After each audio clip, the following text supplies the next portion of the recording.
Koumba Ndiaye, directeur général Agence pour l'économie et la maîtrise de l'énergie AEMA. Et Madame la directrice, quel peut être l'impact de la non-maîtrise de l'électricité dans les bâtiments publics? Permettez-moi tout d'abord de magnifier vraiment cette initiative de l'Agence de construction des bâtiments et édifices publics dans le cadre de tout ce qu'il y a comme intégration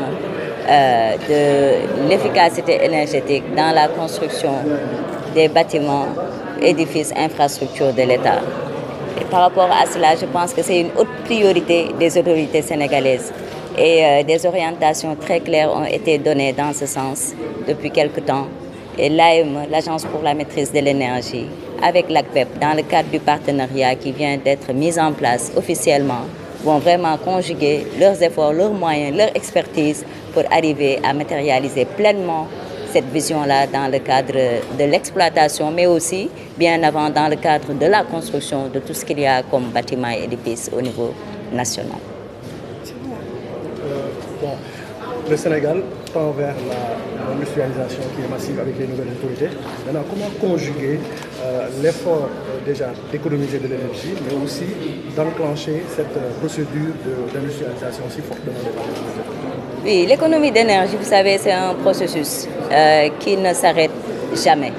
on peut dire ainsi. Parce qu'il est vrai qu'au départ, si on considère les nouveaux chantiers, en tout cas en termes de bâtiments, il faut les intégrer en amont. Mais durant tout le long de l'exploitation de ces bâtiments et infrastructures, on intègre en continu l'efficacité énergétique dans toutes ses dimensions, que ce soit l'efficacité énergétique active ou passive, et même dans la gestion, l'exploitation et le comportement des usagers au niveau de ces bâtiments. Ce qui fait qu'en réalité, c'est une approche complémentaire. Au contraire, ça va permettre de faciliter l'accélération de cette dynamique d'industrialisation avec moins d'intensité énergétique au niveau des infrastructures industrielles. Parce qu'aujourd'hui, si on intègre au-delà des questions de bâtiments, dans les secteurs industriels, dans les secteurs tertiaires, il y a énormément de niches de gaspillage d'énergie actuellement. Et donc, au niveau même des procédés industriels, au niveau même des méthodes de transformation industrielle. Donc, le fait d'intégrer cela, ça va rendre disponible beaucoup plus de ressources énergétiques qu'on pourra redéployer pour densifier ces secteurs-là dans le cadre de leur émergence. Donc c'est vraiment une approche très globale. Aujourd'hui, on peut même voir cette approche au-delà des questions industrielles et même rattacher cela au niveau des problématiques de l'accès à l'énergie. Aujourd'hui, si le Sénégal arrive à maîtriser son énergie, c'est une façon également de préserver l'exploitation sur de plus longues durées de ces ressources pétrolières et gazières. Et donc, ça va permettre de satisfaire les besoins futurs de manière beaucoup plus durable en énergie pour le pays et pour tout l'écosystème énergétique national. Et donc, c'est dans cette dynamique-là que dès lors que les bâtiments, comme on a l'habitude de le dire,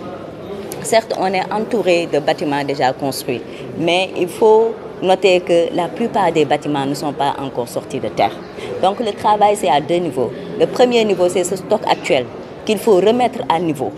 remettre en conformité par rapport aux exigences de performance énergétique. Mais il y a également le défi de ces futurs bâtiments à venir. Donc, qui vont même au-delà des bâtiments de l'administration. C'est tous les bâtiments, même les bâtiments particuliers, nos maisons, nos foyers. Et donc, toutes les infrastructures au niveau national qui devront vraiment épouser et intégrer pleinement la question de l'efficacité énergétique. Et cette question-là intègre également l'autonomisation de ces bâtiments. Parce qu'il ne s'agira plus seulement de considérer que l'énergie conventionnelle. Il faudra également intégrer les énergies renouvelables pour que partiellement ou totalement, dans les cas où c'est possible, qu'on puisse également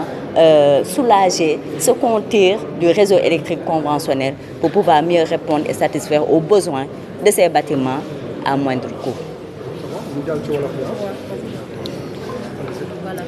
Voilà. waaw damay rafetlu tout d'abord jotaay bi tey monsieur Baye Niass, directeur général de l'agence de la construction des bâtiments et édifices publics taxawal di jotaay bu am solo lool bu ñu gisee tey orientation yi ñu autorités yi tegal ngir ñu def lépp lu ñu mun ba nga xamante ni dinañ rationaliser consommation ak dépense énergétique ci secteur public bi.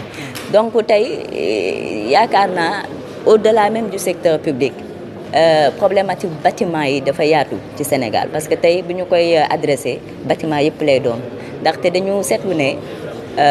par rapport ak construction bi ba ci matériaux yi ñuy utiliser ak spécification yi ñuy def pour tabaxal bâtiment yooyu ak même bu ñu ko tabaxee ba koy utiliser ni ñu koy exploiter fépp foo ci laal rek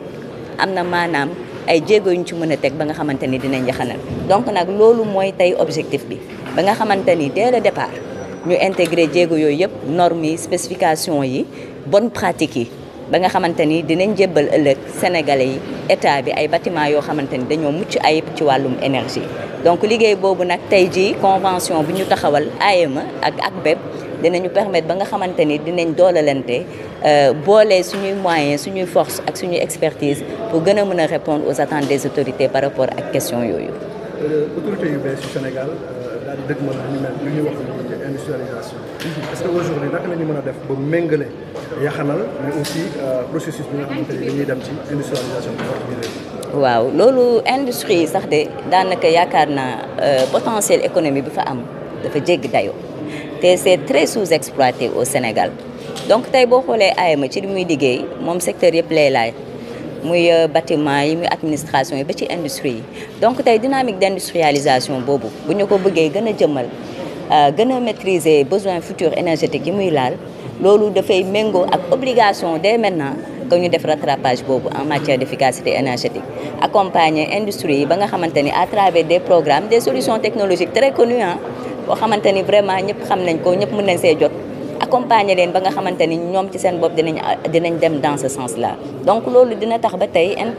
pression énergétique bi industrialisation boobu naxoon a jóg suñu dëkk dina gën a wàññeeku waaw tey industrialisation boobu bu laajoon une certaine quantité d'énergie dinañ ko wàññi ba nga xamante ni dinañ gën a mën a permettre accélérer dynamique bi avec moins d'utilisation ou bien moins de pression sur nos ressources intérieures domestiques d'abord parce que tey bu ñu fàtte ne vision bi mooy que ni ñu atteindre suñu souveraineté énergétique en utilisant au maximum nos ressources domestiques waaye ressources domestiques yooyu nag dafa laal tam bu ñu koy utiliser ñu préserver ko à long terme donc ba nga xamante ni fekki ay ati at Sénégal dina ci mën a jëriñoo donc loolu boo ko mënee buggee préserver à long terme day laaj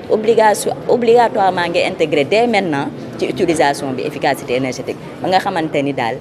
li ci am solo rek nga siy jël lépp li nga xamante ni da cee méngoo yàq wala lu superflu da nga koy éliminer donc nag ci dynamique boobu la ñu nekk même tey bu ñuy wax énergie renouvelable bi xam nañ ne pour installer ay solutions dafay laaj ay terre yooyu tamit pour ba nga xamante ni pression bi muy am ci exploitation énergie renouvelable sur nos terres mën a wàññeeku da ngay def maîtrise de l'énergie intégrer efficacité énergétique boobaa terre yi ngay soxla pour def say installation solaire day gën a néew te terre yooyu yaakaar naa yeneen secteur d'activité aussi mën nañ ko jëriñoo ngir mën a développer réew mi donc daal loolu mooy mëbët bi de manière générale bu ñu defee tey maîtrise énergétique économie d'énergie rationaliser consommation yi dafay mel ni rek ni non seulement dañu gën a prolonger durée wu suñu ressources yi mais également dañu gën a permettre ñu accélérer dynamique industrialisation bi ak de manière générale contexte yaxanal bi ñu nekk ci réew mi